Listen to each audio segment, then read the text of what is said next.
Welcome to this video part 2 of Business Incorporated's Autoblog posting system with Google Translate, and we encourage you to look at the first video on benefits, which is kind of like a step 1, and that helped flow into this second video, which is talking about how you make each blog post unique when you're sending the same blog post to multiple WordPress blog sites that you own. So if you looked at the last video, we left off in saying, okay, here is just a simple blog post. If we go out to a WordPress site such as here, we see that somebody's typed in, and this is a live customer site using our system, that there is the subject at the top. Sorry, just the blue, I should be highlighting just the subject here.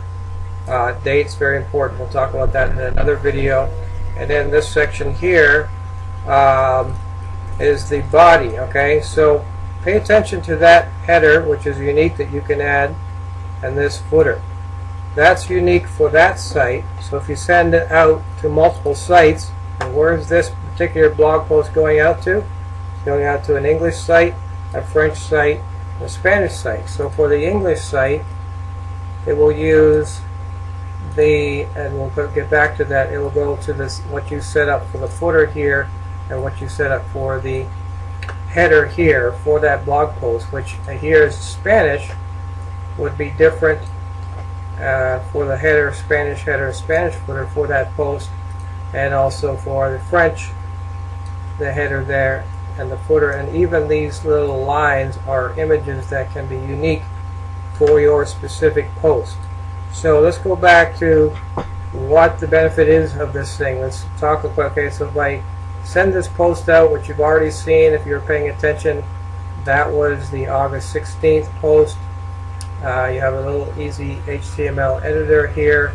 It says I want to send this out at 3 a.m. your time. This again is your time, not a specific time zone, because when you set it up, you set up what time zone you live in.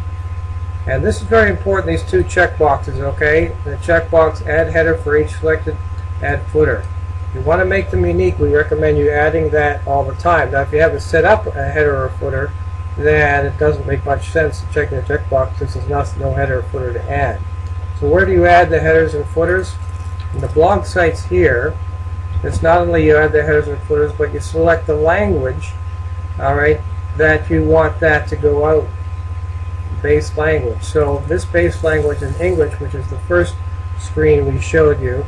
It says, okay, I'm going to send this one out in English. Again, this customer paid for Google Translate. That's why they have a drop down. If you don't pay for the Google Translate plan, you only can send out blog posts in English, which still is very powerful to control your blog posts from one location. Set up a lot of them in advance, especially for promotions and things like that, instead of madly scrambling and having to do all these posts one a day, and then having special ways to control it all from one web location. So this lets you control that. You can edit this once a month or so, or once a week, or once a year, whatever you want. And that's the header that will go out for that website, and that's the footer. So if we go to another website that we send out to on the same blog post, let's go to the French. And the French has this base is the base language French, and then they have the French word here, and the French header there, and the French footer there.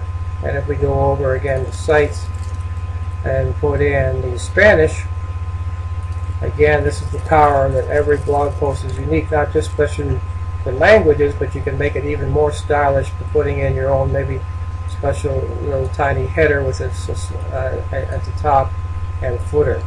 So when the blog post system comes out to post that, and when does it go out? Again, we'll go back to that August 16th one to kind of keep you in tune with what's going on.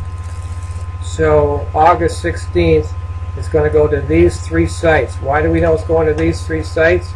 Because when we clicked on that button, we chose the sites to go to. We wanted to go to that French site, that English site, and that Spanish site. You don't usually want to hit a lot of English sites because that's spam.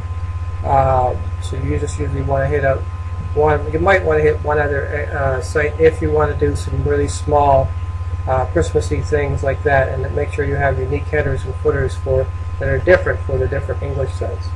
So there's lots of things that make these posts different. Not just Google Translate is going to translate that into French, or that blog post to your French blog site. That's going to translate this to your Spanish blog site, but then it will use the headers and footers that will make the blog post unique.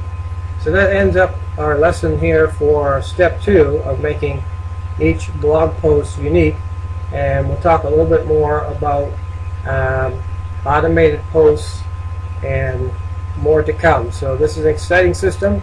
Thanks again for watching. Have yourself a great day.